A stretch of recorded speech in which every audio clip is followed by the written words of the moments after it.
Je trouve que quand tu es entrepreneur et que tu es seul, tu as du mal à te poser les bonnes questions par moment. Tu te fais aspirer par le faire, Hmm. où tu cours après éteindre 500 feux. Ouais. Et des fois, tu prends pas le temps d'avoir du recul et de focuser. Hmm. Donc moi, ce que j'aime bien, c'est prendre un post-it et d'écrire un mot. D'accord. Et c'est un mot pour une période d'une semaine ou d'un mois. Mais c'est le truc qu'il faut craquer dans la semaine ou dans le mois. Ok. Et j'ai pas le droit de... Je peux faire 40 milliards d'autres trucs et me perdre ailleurs, mais ce truc-là, je sais que si je le fais pas, je fais une grosse erreur.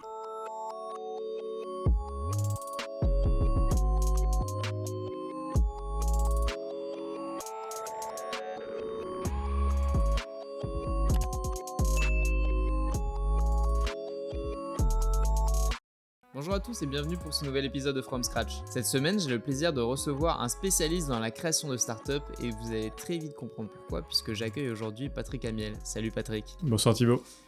Écoute Patrick, dans un premier temps, pour mettre du contexte dans tout ça, je vais te demander si tu peux te présenter à nos auditeurs, nous dire un peu qui tu es et d'où tu viens. Ok, donc en quelques mots, 49 ans, physiquement 49 ans et dans ma tête toujours peut-être 28-29. J'ai grandi à Paris, je suis allé un petit peu à Nice et je savais pas quoi faire au niveau du bac. Ok. J'ai eu la chance d'avoir mon père qui m'a mis sur les voies que je connaissais à peine d'une prépa et là j'ai découvert ce que c'était que travailler. Comme beaucoup. Ouais, non, certains ont pas mal de prédispositions d'avance Ouais. et j'avais quelques années où j'avais pris du bon temps à rattraper, donc un bon coup de cravache et finalement avec du recul c'était une très très bonne chose parce que apprendre à bosser en quantité, des niveaux d'exigence, fixer un challenge, c'est déjà le début d'une histoire un peu entrepreneuriale en soi. C'est sûr.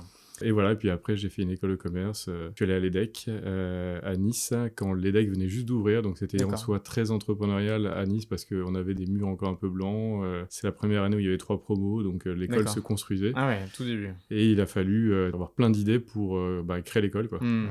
avec tout le monde. Donc, Génial. belle aventure Ouais, à ce j'imagine. niveau-là. Et voilà, et puis en plus, je me suis mis, tu vois, même l'ADN entrepreneurial. Une semaine avant de rentrer à l'école, j'avais déjà créé une assos avant d'arriver pour Ok. aider des jeunes en difficulté dans des foyers socio-éducatifs. Et donc, commencer à monter ça from scratch en allant à la préfecture, en sachant pas comment faire pour créer une assos, loi 1901, et y aller. Top. On a eu plein d'aventures à gérer une équipe dès le début de 40 Ouais. personnes. Je crois même que tu as été président du BDE, alors qu'il a fallu créer du coup, parce que... Alors, il existait, il y avait eu 2 BDE précédents, D'accord, mais ouais. je suis marrant parce que je suis le dernier à être entré dans la liste BDE. Ok, Et puis à la fin, j'étais président du BDE. Et pareil, on s'est dit, l'EDEC à Nice venait d'arriver, il faut faire des trucs dingues pour montrer nos galons dans la communauté de toutes ces écoles où c'est assez un écosystème fermé. Donc on a essayé de faire les trucs les plus fous et de se dire qu'il n'y avait pas de limite. Donc, quelques jours avant la campagne présidentielle, on a fait venir Sarkozy, il soutenait Balladur, des trucs incroyable. assez marrants, mais on se fixait aucune limite. Et ce qui était déjà en soi, je pense, une petite graine un peu starbe, comme il faut l'avoir de temps en temps. Ouais, c'est sûr. Donc avant d'arriver à 321 Funded, qui est actuellement la startup finalement que tu as créée, est-ce que tu peux nous dire un peu par quoi tu es passé à la sortie de ton école ? Alors, pour faire simple, 2 ans à l'étranger, Chili, Mexique, bossé pour la Société Générale. Je suis rentré en France, j'ai bossé un peu dans le conseil. Ça s'appelait Andersen Consulting à l'époque, ça n'existe plus. D'accord. Qui est devenu Accenture, quoi, en gros. Ouais. Et après, quelques passages en agence, où j'ai switché d'agence en agence, où je dirigeais les activités internet ou quelques agences marketing parisiennes. Et j'avais toujours ce goût d'inachevé de donner des conseils sans avoir fait, donner des conseils sans aller au bout des sujets, tu vois, accompagner finalement ce que tu as fait, est-ce que ça marche pas. Bien sûr. Toujours cette frustration de ne pas aller au bout. Et à un moment, nous a consulté une des boîtes, une start-up qui s'appelait le Wengophone, Ok. qui était un outil comme Skype, donc on est en 2006, et ils voulaient faire une campagne de com pour faire connaître leur outil. Ouais. Ils avaient 6 millions de personnes qui avaient téléchargé, pas beaucoup de revenus. D'accord. On a répondu à l'appel d'offres, on l'a paumé. Ah ouais. Et plus de nouvelles des gars que j'avais rencontrés à cette époque-là. Ouais. Et 1 an après, je reçois un mail de 3 lignes de David, qui est devenu mon associé après, où il m'a mis mot pour mot, cher Patrick, je ne vais pas y aller par 4 chemins. On s'apprête à lancer, ça s'appelait WDeal, ce service, qui était une marketplace de services. D'accord. Il y avait écrit, je ne vais pas y aller par 4 chemins, est-ce que ça t'intéresse de nous rejoindre ? Comme j'avais toujours cette graine où je me disais, je suis en ébullition dans des postes où je ne me sens pas être à ma place, je lui ai répondu, cher David, je ne vais pas y aller par 4 chemins, voyons-nous à 17h. À 17h, on s'est vu, à 19h, je suis rentré. Et j'ai vu mon épouse et je lui ai dit, écoute, je crois que j'ai fait une grosse connerie, mais je vais tout lâcher pour m'associer avec des mecs que je connais pas, pour monter un truc que je suis pas capable de décrire vraiment. Mais je sens que les mecs sont incroyables, sont bons et j'ai envie d'y aller. Ah, génial. Voilà. Et donc, important aussi quand on monte une boîte, c'est d'aligner le perso et le pro. La chance d'avoir une épouse qui me soutenait à 100% et pour éviter de créer des distorsions, parce que forcément, tu baisses à ce moment-là en revenus, en plein de choses. Sûr, ouais. C'est Voilà. d'autres sacrifices. C'est des sacrifices, mais heureux. Ouais, bien sûr. Ouais. Et donc là, tu y restes combien de temps dans ce que vous créez? Donc on part en quête de fonds. Donc là, moi, je les rejoins. On part voir une trentaine de fonds d'investissement. On se fait jeter de tout le monde. Ce qui est bizarre, c'est que comme moi, je n'étais pas entrepreneur à cette époque, tu vois que des professionnels de l'investissement et tout le monde te dit non, bah non, bah non, bah non, bah non, une trentaine de fois. Donc à la fin, tu peux avoir un peu de doute, mais... Ah bah, complètement, j'imagine. Mais on n'a pas lâché. On était 5 associés, on n'a pas lâché et puis on y est arrivé. Avec Vintech comme fonds d'investissement et Jacques Vera via 9CGTL qui a mis l'argent parce qu'il connaissait déjà le reste de mes camarades cofondateurs à l'époque, donc il y avait un climat de confiance. Et donc on s'est lancé là et cette aventure a duré 11 ans à peu près, 11 ans et demi. On est parti de pas grand-chose pour amener à une boîte où on avait 250 ou 260 salariés qui étaient rentables, qui étaient dans 9 pays et on mettait en relation des particuliers avec des professionnels. Donc si Thibaut, tu as besoin d'un avocat par exemple, on te mettait en relation à la minute avec un avocat. Tu mets ou mettais ta carte bleue sur le site, ton numéro de téléphone, ton téléphone sonnait, on gérait toute la mise en relation, la facturation. Et on faisait avec des avocats, des astrologues, des profs de maths, tous les marketplaces de services. Génial. Il semble que vous aviez fait un service aussi pour le médical, de mise en relation avec des médecins G. Alors, est-ce que c'était un peu le précédent de Doctolib ou...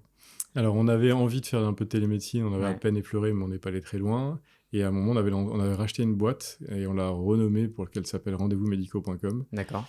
Il faut savoir, au moment où Doctolib s'est lancé, il existait déjà Click Rendez-vous, lancé par les pages jaunes, Solocal, qui existait déjà depuis quelques années. Ce qui est quand même hallucinant, c'est qu'une boîte comme Solocal, qui avait tous les médecins de France, qui avait Click Rendez-vous, qui avait des commerciaux, ils avaient tous les ingrédients pour faire un docto, quoi. Et nous, on avait un petit service qui s'appelait rendez-vous-médicaux.com avec quelques milliers de médecins, et à côté, Stanislas Nock-Château lance Doctolib, où il a été juste extrêmement bon, quoi. Il a écrasé tout le monde assez rapidement, parce que très bon en exécution, des levées de fonds conséquentes, et chapeau. Et de la com peut-être aussi? Ouais, je pense qu'au début, il n'y avait pas tant de com que ça. C'était plutôt un travail acharné. Il a été, à mon avis, excellent sur le côté sales. Il a mis des commerciaux sur le terrain assez rapidement. Ils ont été très bons pour convaincre tous les médecins de France de venir. Et en référencement naturel, il a été meilleur que tout le monde au début. Donc ça, cette aventure, elle dure jusqu'en 2017, c'est ça? En mars 2017, je quitte, effectivement. Qu'est-ce qui te pousse à quitter? Qu'est-ce qui me pousse Je pense qu'il y a deux choses. Déjà, peut-être sentiment un peu de tourner en rond les dernières années. C'est-à-dire qu'au bout de 11 ans et demi, sentiment que les sujets qu'on aborde, les marchés qu'on aborde, on a essayé, on les connaît un peu, une certaine routine se met en place. Et d'autre part, peut-être un désalignement, les 4 associés qu'on était à l'époque, et en bonne intelligence, qu'on s'adore et on s'adore toujours, on décide... moi, je décide de partir. D'accord. Et là, j'avais pas d'idée en tête, donc je me retrouve dans un café, je me souviens exactement lequel, avec une feuille blanche, un crayon, et me dire bon, maintenant, comment je me réinvente? Qu'est-ce que je vais faire? Voilà. Génial.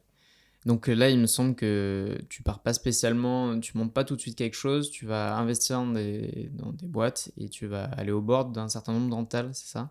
Ouais, alors c'est pas une fin en soi. Non, je suis parti en ne sachant pas trop quoi faire et en me disant... la première chose que j'ai faite la première année, et je pense que c'est très riche, c'est que, un peu dans ta démarche à travers ce podcast, de rencontrer, de se mettre au milieu de l'écosystème, étant un peu connecté sur les réseaux sociaux, j'ai dit qui veut un coup de main, et la première année, j'ai aidé plus de 300 entrepreneurs. Ah, génial. J'ai dit qui veut une heure, et j'allais dans tout Paris, j'en ai vu 317 exactement dans mon fichier Excel. De nouveau, mon épouse me dit, mais bien, arrête, c'est pas possible, souffle un coup, mais en fait, ce qui me faisait plaisir, c'est à la fois de donner du temps pour essayer d'aider et aussi d'apprendre, en quelque sorte. J'avais fait la même chose dans le même secteur pendant 11 ans. Là, de redécouvrir des nouveaux secteurs d'activité, des nouvelles pratiques, de voir comment d'autres associés fonctionnaient entre eux. Bien sûr, ça a été hyper riche. Donc, j'ai fait ça. Et l'autre chose, c'est que j'intervenais de temps en temps à l'INSEAD ou au CEDEP, non pas en MBA, mais en exécutif programme. D'accord. Et à chaque fois, je voyais les boards de grandes boîtes du CAC 40, et avec un certain désarroi sur les sujets digitaux, et ça me rendait fou. Et c'est là où le début de 3D Unfounded a commencé à émerger. Je me suis dit, c'est dingue que ces boîtes-là ne trouvent pas davantage les clés pour prendre réellement, parce que entre le tempo de ces boîtes-là et le tempo du marché qui accélère 10 fois plus vite, il y a un certain décalage qui se crée. Bien sûr. Et au début de l'histoire, je me suis dit, bah voilà, moi, ce que j'aime, si j'écoute mes tripes, des fois, tu réfléchis trop et il faut écouter aussi un peu le bide pour savoir qu'est-ce qui va te motiver à te lever le matin. Ce que j'aime, c'est créer, prendre des murs, traverser le désert en équipe et me dire comment on peut créer quelque chose qui a du sens, pas juste créer pour créer, mais quelque chose qui peut avoir une vraie trajectoire. Ouais. Et c'est là où je suis retourné voir ces boîtes que j'avais rencontrées en leur disant, vous voulez pas qu'on s'associe pour monter des boîtes. Donc ça, c'est le début de cette aventure. D'accord. Et donc cette aventure, au début, parce que tu dis que tu voulais être entouré, mais tu l'as fait seul? Non. Non, d'accord. La première chose, même avant d'avoir une idée très claire de ce que je voulais faire, je me suis associé avec Romain Ledru-Maté, qui était en fait un de nos collaborateurs qu'on avait embauché dans ma boîte d'avant. D'accord. Je pense qu'il nous a réunis, il y a 3 choses. La première chose, c'est un mot, c'est bienveillance. Ouais. On s'est dit, on va essayer de faire un truc qui fait du bien. On verra à qui, à quoi, je sais pas encore, c'est pas très clair, mais si on peut essayer de se faire du bien, de faire du bien aux gens qui nous rejoignent, ce qui est déjà une fois, et nice to have à la société et à la planète, ça fera du bien. Donc ça, c'était la première chose. On s'est dit, voilà, on était sur un toit d'un immeuble, on s'est dit, tous les deux, on va faire un truc avec ce mot au cœur. On est parti là-dessus, donc c'était pas très clair. La deuxième chose, c'est qu'on est hyper complémentaires. Moi, là où je suis plutôt ministre de l'extérieur, lui ministre de l'intérieur. D'accord. Voilà, lui, tu lui donnes un gros plat de spaghettis très compliqué, il adore le démêler. Moi, je le regarde et j'arrive même pas à rentrer dedans. Ouais. Donc on a vraiment assez complémentaires. Et la troisième chose, on se dit, on va essayer de faire un truc grand, mais on sait pas quoi encore. Voilà, on en était là. D'accord. Et au début, la première année, on a itéré à essayer de travailler avec pas mal de grandes boîtes. Ouais. Plein d'échecs, parce que, pour la faire simple, il fallait graviter et voir X personnes chez eux pour commencer à fédérer une idée, et ensuite, quand on commençait à y arriver, le mot « s'associer », c'était le red flag. Ouais. C'est pas du tout dans la culture, ça ne marchait pas. Donc, on a essuyé pas mal de plâtre au début. Ok. Donc maintenant, donc 3D Unfounded, donc début en 2019, donc là maintenant ça fait 3 ans. Ouais. J'imagine que ça a pris depuis. Quel était un peu le déclic? Qu'est-ce qui vous a permis de pérenniser ce modèle? Je vais dire un truc pour nous envoyer des fleurs, mais un autre qui est plus réaliste. Non, je pense qu'il y a un peu un momentum. Il y a aussi pas mal de boîtes qui ont essayé, tu vois, de se dire j'ai envie d'attaquer un nouveau marché et de lancer quelque chose de nouveau. Donc soit elles l'ont fait en interne et elles voient que ça patine un peu pour plein de raisons quand t'es trop en interne. Deuxième chose, elles font appel à un cabinet de conseil et là elles se disent c'est super, mais j'ai du slide hors de prix, mais je sais pas encore monter une boîte. Surtout ça. Ou de faire appel à une agence marketing où elle gagne le grand prix stratégie, mais ça fait toujours pas une boîte. Ouais. Donc momentum, c'est que et l'entrepreneuriat et d'autres choses. Donc nous, on propose un nouveau modèle à travers un corporate startup studio. D'accord. Et donc je pense qu'elle voulait essayer autre chose. Donc on était là au bon moment pour essayer autre chose. Maintenant, nous démontrer que c'est la meilleure option. Ouais. Et qu'on a un peu craqué le modèle en ajustant plein de paramètres pour y arriver. En quoi ça diffère concrètement de l'intrapreneuriat? Rien à voir. L'intrapreneuriat, je pense qu'il y a 2 freins. Un, c'est en général lancé par un salarié qui n'a pas du tout les réflexes entrepreneurs. Ouais. Donc il a peut-être l'envie, mais pas les réflexes entrepreneuriaux, je vais y revenir. Et l'autre chose, c'est que c'est souvent pensé petit. D'accord. Il y a, je sais pas combien, 120 intrapreneurs dans X boîtes du CAC 40. Tu t'en mets un peu partout, mais c'est dur de les gérer, de l'organiser, de savoir les aider à scaler. Donc ça plante plein de petites graines. Je citerai pas les groupes, mais je trouve que des fois ça aboutit pas. Derrière, la particularité, c'est que nous, au sein de 3-2-1, on est 40, mais on est 40 entrepreneurs. Ouais. Et 40 entrepreneurs avec un cerveau et une méthode capable de bosser avec des larges compagnies. Nos actifs aujourd'hui, il y en a 3. On a une équipe incroyable. Moi, j'adore parce que tout le monde a monté 1 ou 2 boîtes. On est câblé pareil, et dès qu'on fait venir quelqu'un, donc faut pas qu'on soit trop sectaire non plus, mais qui vient pas de ce giron-là, on se rend compte que c'est pas c'est compliqué. Mais on essaye parce qu'on veut pas être trop entre nous. On a des profils un peu atypiques aussi qui sont pas que entrepreneurs, mais c'est la majorité. La deuxième asset qu'on a, c'est qu'aujourd'hui, on a une méthodologie qui permet, je vais le dire pour être toujours un peu provoque, mais d'aller chercher la force du mammouth sans avoir l'inertie. D'accord. Parce que personne ne le voit, mais c'est des boîtes qui ont des talents incroyables, qui ont une expertise de dingue, qui ont des circuits de distribution hallucinants, des marques de dingue. Donc nous, on va chercher ça, le côté unfair advantage qu'il y a chez les larges compagnies, qui peuvent être des ETI ou des boîtes du CAC 40. Et à côté de ça, on a un mode opératoire qui permet de pas s'enliser dans 800 réunions. Voilà, ça, nous, on met les hard blocks systématiques, on tourne pas là-dedans. Ok. Donc ça, c'est le deuxième actif. Et le troisième, c'est que maintenant, tu le disais, on s'est lancé en 2019.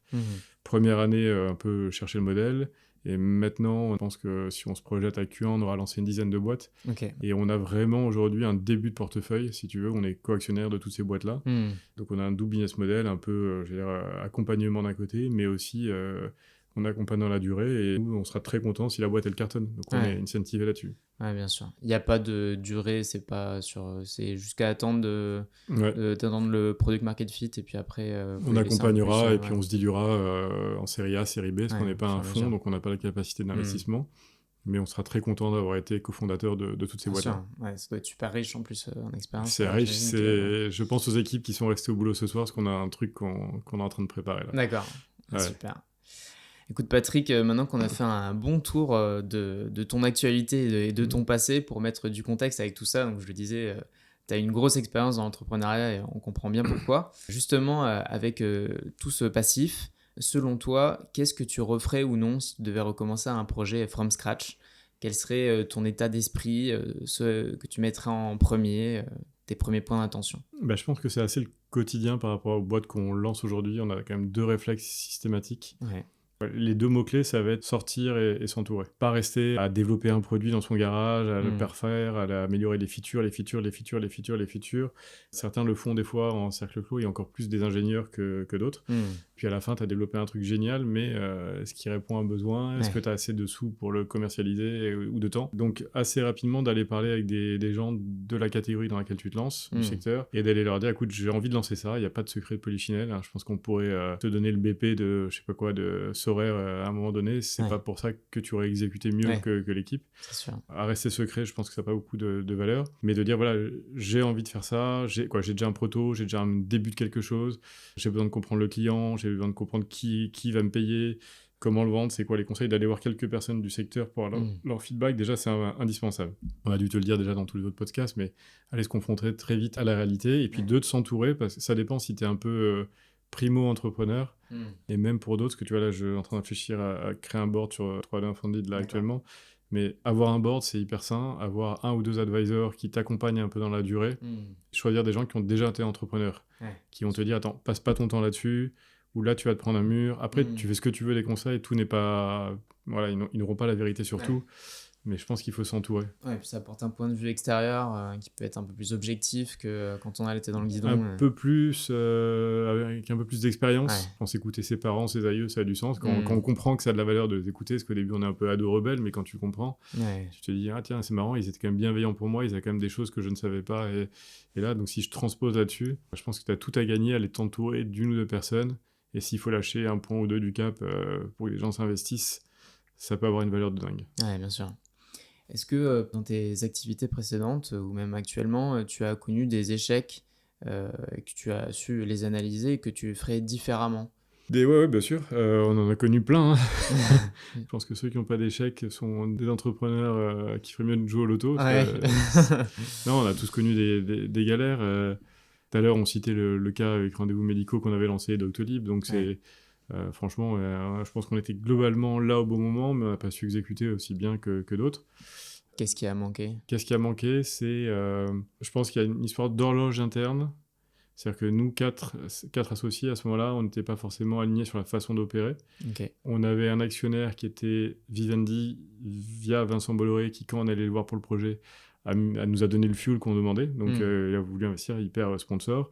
Mais là où Docto a mis 60 millions, quand nous, on débloquait 3 millions. D'accord, ouais. Donc, on n'était pas à la bonne échelle, pas assez ambitieux. À un moment, il faut comprendre à quel moment tu es dans la rigueur de gestion et être capable de comprendre qu'à un moment, il faut switcher et changer complètement.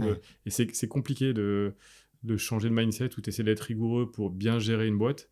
Et puis à un moment, tu dis, merde, là, je me bats plus à armes égales avec les autres. Là, je vais être distancé et que c'est compliqué. Donc voilà, de s'adapter à des environnements un peu conjoncturels et changer ton processeur. Ça, c'est un exemple. Autre échec qu'on a connu... Non, après, c'est un autre point, mais c'est moins sur des boîtes from scratch. Un échec relatif, c'est qu'à un moment, on a grandi. Tu vois, quand on était une quarantaine de personnes, on a racheté une boîte. On essaie de se fusionner avec de fusionner tous les systèmes d'infos, les équipes. Et je pense qu'on s'est un peu perdu plus à gérer une intégration d'une boîte qu'à continuer à gérer la croissance. Bon, et on a appris à ce moment-là qu'on ne pourrait scaler que si on avait des fondations humaines importantes. Ouais, bien sûr. Et on n'avait pas totalement intégrer cette dimension. Au début, tu es tellement en train de courir après 1 euro de chiffre d'affaires, après, tu vois, tu dis, ça marche, il faut vite, tu gères le produit, tu gères le go-to-market, tu gères ton marketing, tu gères tout ça. Mais nous-mêmes, associés, on devenait un peu bloquants dans la croissance. Il a fallu qu'on... Tu vois, en fait, à chaque étape, il faut se réinventer. Ouais, bien sûr. Quand tu as la croissance. Ouais. Donc, il y a l'autre étape au début qui est un peu plus dure, mais là, il faut que tu dises, il faut que j'arrête de fonctionner comme je fonctionnais hier.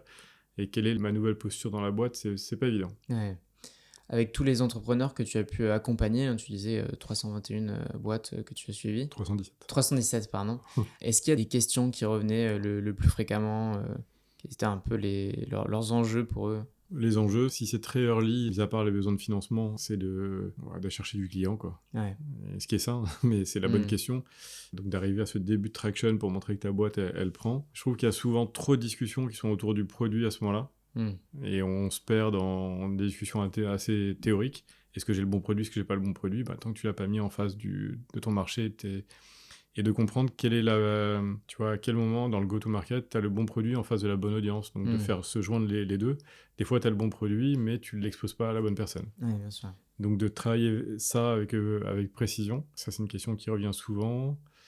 La deuxième question, c'est souvent des besoins de financement ou d'association. On va dire, voilà, j'ai fait ça, mais si c'est très early, j'ai pas toutes les compétences, comment je trouve un associé? Ouais. Ça te paraît indispensable aujourd'hui de faire financer, de lever des fonds pour monter un business qui se veut avoir une forte croissance? De toute façon, non, quoi. Il y en a qui arrivent sans. Donc, discuter avec des gars qui étaient à l'origine de Region Job, qui est devenu Hello Work, là, qui est basé à Rennes. Ouais. Quand tu prends l'histoire de la boîte, ils ont eu un investisseur qui était un peu industriel, c'est le groupe Telegram, mais ils n'ont pas levé des fortunes. Ils ont fait une boîte qui est quand même remarquable, avec plus de 500 collaborateurs aujourd'hui, leader dans l'emploi. Donc c'est possible sans passer par une levée de temps. Ouais. Mais après, ça dépend à quel moment tu es dans la vie d'une boîte. Et aujourd'hui, si tu veux te lancer from scratch, un peu le thème je crois, de ton podcast, totalement. C'est chaud quand même aujourd'hui. Parce que les fonds qui financent from scratch, il y en a très peu. Il y en a très peu. Mais c'est pas du from scratch. C'est soit t'es serial entrepreneur, ils vont miser sur toi. Ouais. Et là, t'as un peu de from scratch. Si je dis pas de bêtises, mais un fondateur de Memobank, Jean-Daniel Guyot ou Loïc Soubéran de Swile aujourd'hui, ils sont partis quasiment d'un PowerPoint, je crois, au moment où ils ont eu le financement, mais ils avaient un track record incroyable. Ouais. Donc ça, c'est des cas exceptionnels. Après, si tu es un entrepreneur et tu pars de zéro, on va te demander quand même d'avoir prouvé quelque chose. Donc il faut que tu aies déjà un produit en ligne, il faut que tu montres que tu as déjà un peu de traction, que tu as déjà des clients, un début de chiffre. Et tout ça, comment tu le finances? Et si tu n'as pas de réseau personnel, chaud. Ouais, bien sûr. Et encore plus aujourd'hui. Ouais, c'est sûr. Donc justement, avant d'avoir ce financement-là, donc on en est souvent effectivement au stade du PowerPoint, donc on n'a pas forcément un produit à mettre entre les mains. Justement, à ces stades-là, si toi, tu devais recommencer quelque chose demain, tu t'appesantirais sur quoi en premier? Tu nous as parlé effectivement de s'entourer, c'est important. Et aujourd'hui, je pense qu'un PowerPoint, ça vaut rien. Ouais. Le mec qui arrive à lever avec un PowerPoint, s'il n'a pas été serial entrepreneur avant... Je vois pas qui, j'ai personne à te citer là-dedans, et je vois pas qui mettrait de l'argent sur un PowerPoint d'un inconnu qui ne le connaît pas. Bien sûr. Donc aujourd'hui, moi, si je devais partir from scratch et si j'avais pas des moyens, comme la technologie le permet aujourd'hui, je créerais une V0 avec de la technologie light, quoi, du no-code ou d'autres choses, où je me trouverais un pote à qui je dirais débrouille-toi, t'es un excellent dev, pour moi un truc, j'ai juste très peu à te filer, ou un peu de cap, ou quoi, à la débrouille, mais si le gars il est incapable de mettre un truc en ligne, il faut qu'il s'arrête, quoi. Et s'il pense que sur un PowerPoint, il va y arriver, je pense qu'il aille dans un cabinet de conseil. Ouais, c'est là-bas où ça va se passer. Donc je dis ça peut-être un peu cash et provoque, mais j'ai peu de cas de gens qui sont arrivés comme ça. Et donc je pense qu'il faut très vite se dire, attends, je me débrouille, il faut que j'ai un truc en ligne, c'est quoi? Ensuite, j'ai un truc en ligne, ok, comment je me débrouille pour avoir quelques users? Puis quelques clients qui payent. Et une fois que j'ai ça, je me dis, wow, je suis un peu limité, je vais pas arriver à tout faire, avec qui je dois m'associer, quelle est la compétence qui me manque pour passer à l'étape d'après. Ouais. Mais au début, avec pas grand-chose, il faut faire des merveilles. Hein. Ouais, bien sûr, c'est sûr. Et après, si dans ton réseau, ou avec sans réseau aussi, parce que j'ai vu des gars qui n'avaient pas de réseau qui sont arrivés, mais avec un peu d'audace. Tout le monde répond aujourd'hui. Hein, quoi. Tout le monde, globalement, répond à des mails. Il y a LinkedIn qui te permet de toucher n'importe qui. C'est sûr. Il faut y aller. Ouais.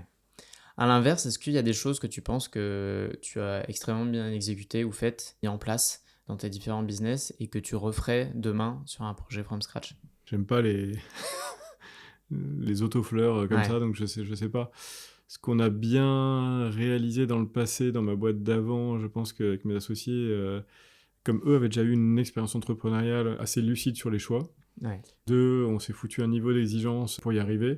Ils étaient des fois meilleurs que moi là-dessus, mais on allait chercher le détail, ou on allait sur le terrain sans avoir peur. Donc je pense que là-dedans, le côté résilience, ne rien lâcher, parce que quand même on s'est pris 30 fonds d'investissement qui nous envoyaient paître au début. On a dû mettre 12 ou 14 mois à encaisser 1 euro de chiffre d'affaires. Il fallait pas lâcher, parce que chacun déborde. Quand tu fais pas de chiffre d'affaires et que tu vois ton BP et tu pars en vrille, c'était pas des moments de rigolade.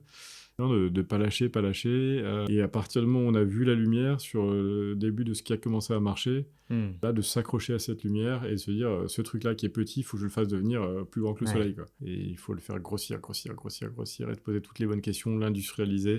Et c'est tirer la ficelle du premier, le comprendre pourquoi ça marche et aller le répliquer. Est-ce que tu aurais un conseil à donner à quelqu'un qui veut se lancer dans l'entrepreneuriat ou qui est déjà quelque chose que toi tu as vécu ou qu'on t'a transmis et que tu aimerais repartager justement à ton tour? Moi, j'ai une petite routine perso que j'aime bien et que je partage, mais qui est débile, mais chacun a son truc. Ouais.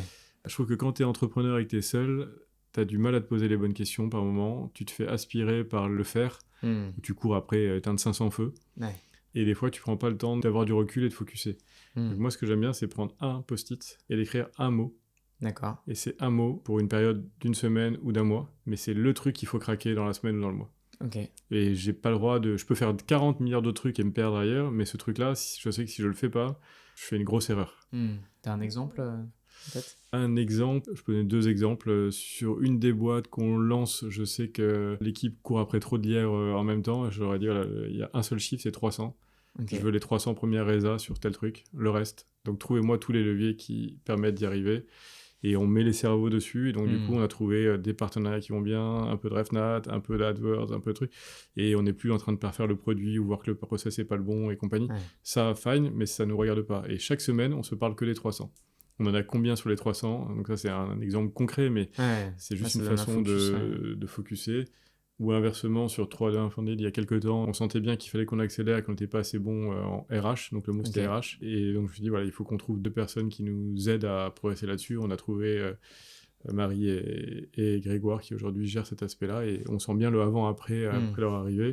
Si on ne l'avait pas fait, on aurait continué à courir 17 lièvres, on aurait essayé de mettre des rustines à droite à gauche, on n'aurait pas eu des fondations fortes. Ouais, j'imagine. Patrick, merci beaucoup. Où est-ce qu'on peut te retrouver, te suivre sur LinkedIn? LinkedIn, Twitter. Ouais. Twitter, pâte à miel, et LinkedIn, voilà. Ok, d'accord. Et puis forcément le site 321 Funded, on peut retrouver ce que vous faites. On peut, et s'il y a des gens qui sont un peu entrepreneurs dans l'âme, on étoffe le réseau. Ok, génial. Bah, je mettrai tous les liens de toute façon dans les commentaires de la vidéo. Patrick, merci encore, c'était super. J'espère que vous qui avez pu nous suivre, vous avez appris plein de choses. En tout cas, moi, c'était mon cas. C'était vraiment top de pouvoir recueillir ton expérience. Et puis, je vous dis à très vite pour un nouvel épisode. Salut!